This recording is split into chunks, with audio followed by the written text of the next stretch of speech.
Hi, my name is Phil. I like talking about politics, and in this video, I'd like to discuss Starmer's latest cat amongst the pigeons, an article in the Express in which he argues that the UK's future lies outside the EU and that Brexit can be made to work. I'm going to explain how the general premise is, of course, completely untrue, but also, once again, how the policies being announced are ones which will allow us to move towards closer integration with the EU, even full membership, when it turns out that Brexit, do you know what, doesn't work after all. But first, if you'd like to be notified of daily news and politics, please subscribe to the channel. So, rather earlier than I'd hoped for, I'm going to have to talk about the Express again.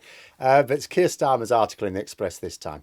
And the first thing about this article is that, it's the Express. Did anyone really expect to read an article in the Express that was making a pitch for rejoining in one of the several mainstream media outlets banging on about Brexit so loudly? But the other thing I would say is this. Before I go over the details or some of the relevant details of what he wrote, if you want the UK to rejoin the EU, are you upset about what Starmer's saying here? If the answer is yes, I would, in all honesty, ask why. Because he's going to try and make Brexit work? Is that a big deal? What's the problem with that? Because if you understand, as I do, that the promises of Brexit cannot be fulfilled, it's not just that we're sitting here and for some other reason that we're not really prepared to talk about, we wanted to be in the EU, because we like stars on a blue background or something. That's not it. It's because we understand that what Brexit promised is impossible. So why would you be upset at this position? Because it can't happen. There is no outcome which involves making Brexit work, as in making the UK stronger outside the EU than inside it. It's not possible. For example, in the article, Starmer points out the extra £7 billion extra on food that we're spending because of Brexit. Straight out there, says that. This is a line straight out of an anti-Brexit argument of the sort I might introduce, or many others. Starmer says that it's because the Tories have made a right pig's ear of Brexit. Now, this is what a lot of Leave supporters think. Remember that very few think Brexit is a success. There's little need to argue that Brexit is going badly. Almost everyone in the country accepts that. We've seen it from polling. Even Nigel Farage has said, yep, it's total failure. But what not enough people yet accept is that is because Brexit is fundamentally bad for us, as opposed to just being mishandled. So how do you persuade people that Brexit as a concept cannot work and isn't just failing due to an incompetent government? Because people accept that Brexit's not working. That's evident. What they don't yet accept is that it can't work. The logical conclusion is you've got to give the management of Brexit to a competent government. Now, elsewhere in the article, Starmer once again said that he supported Remain. He said that, and I want people to pay attention to that because, I see these all the time. Everyone knows he was a Remainer, of course, right up until the end. There's no hiding the fact. But at the same time, he doesn't need to keep reminding people, if he's trying to appeal to Brexit supporters, and if you're writing an article in the Express, you're trying to appeal to Brexit supporters, why keep bringing it up? Why keep reminding them? Why does he do that? Every time he makes a pitch to calm Brexit supporters down about the prospect of him running the government, he comes out and reminds them all that he was a Remainer. And at no point, whenever he makes that statement, and that includes in this Express article, does he say, but I was wrong, Brexit's actually brilliant. He never says that, ever. And he never will. But he's also said, but going round the country, it's hard to disagree. He says you have to agree with some of what Leave has said. He said that he accepted that those who supported Leave had arguments. Well, what are these arguments? He specifically cited in the article people's desire to have a better health service, better jobs, better wages, more security, a sense of control over their lives and communities. Now, most of you will be sat there thinking, well, none of those things were going to be achieved by leaving the EU. No, indeed. In fact, there are lots of EU countries that have all of those things.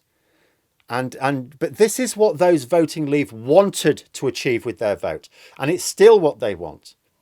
And a government which gives it to them cannot be considered incompetent. So we're a few years down the line, a few years into a Labour government, and the delivery has started. It's clear things are working better. The public consider the Labour government to be competent. Okay? But the damage from Brexit is still happening. Now, just to give you one example, let us go back to what Starmer says in this Express article about the higher cost of food, because that's something that affects everyone.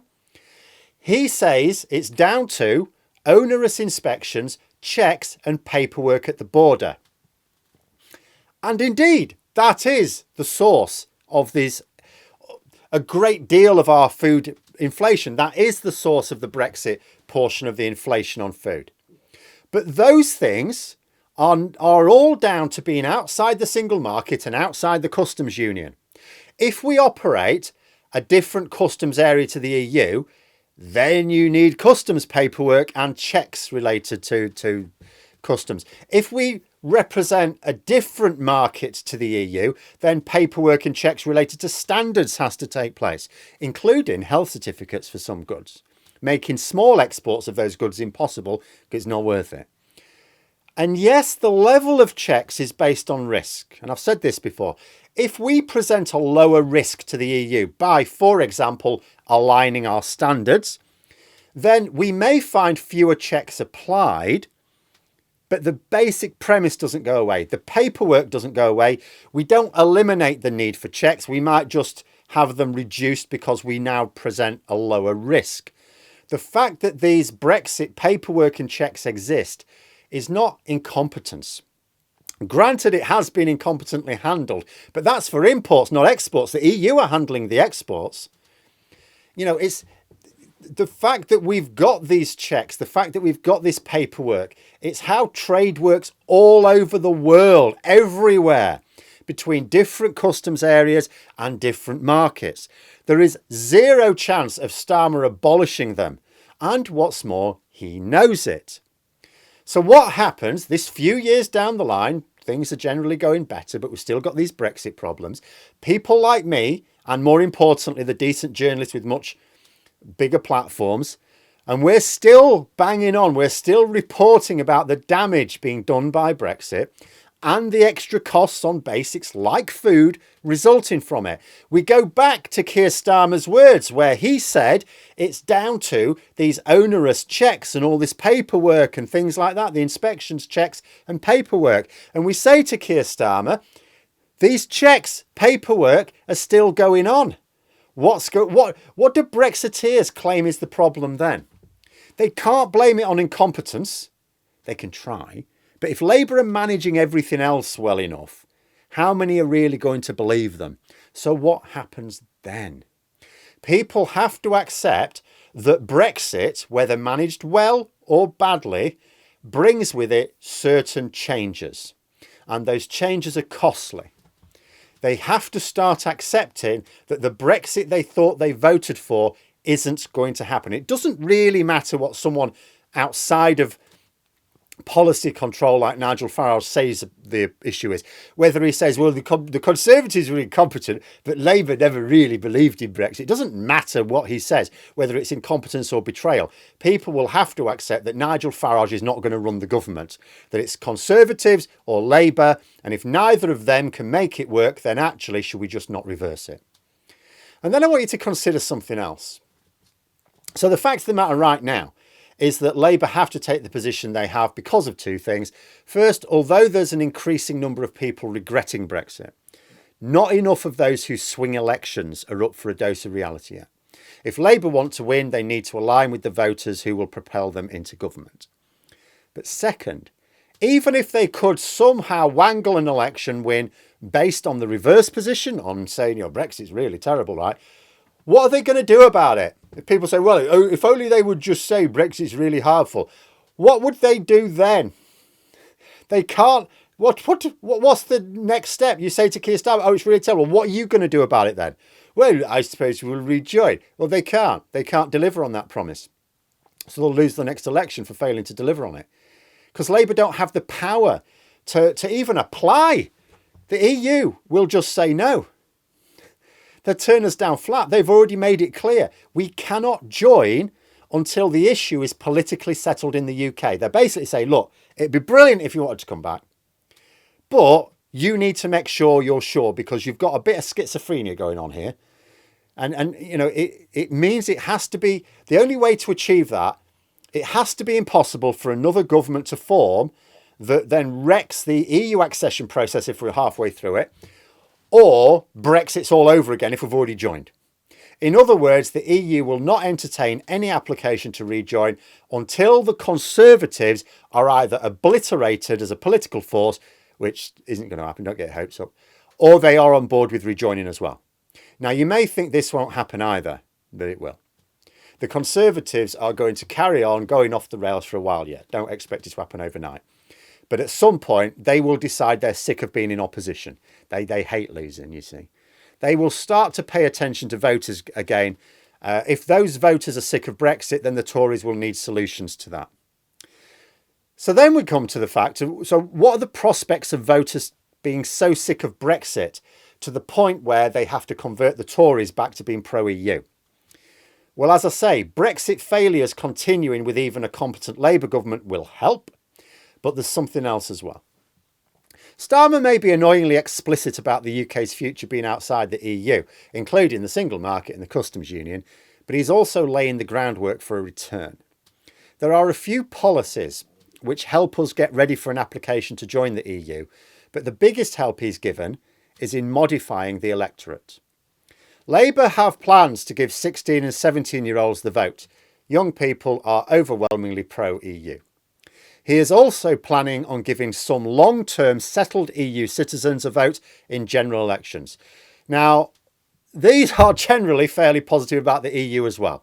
They are, after all, EU citizens. Now, we don't know the details of how long these EU citizens would need to have been settled in the UK before they'd qualify. Starmer recently said the details are still being worked on. But given that you need to be in the UK for at least 5 years before you can even get settled status anyway, at the minimum, it could easily be the vast majority. Either way, Starmer's Labour has positive plans to give the vote to millions of largely pro-EU people who would otherwise be denied that vote. This will inevitably change the electoral arithmetic in favour of pro-EU policies.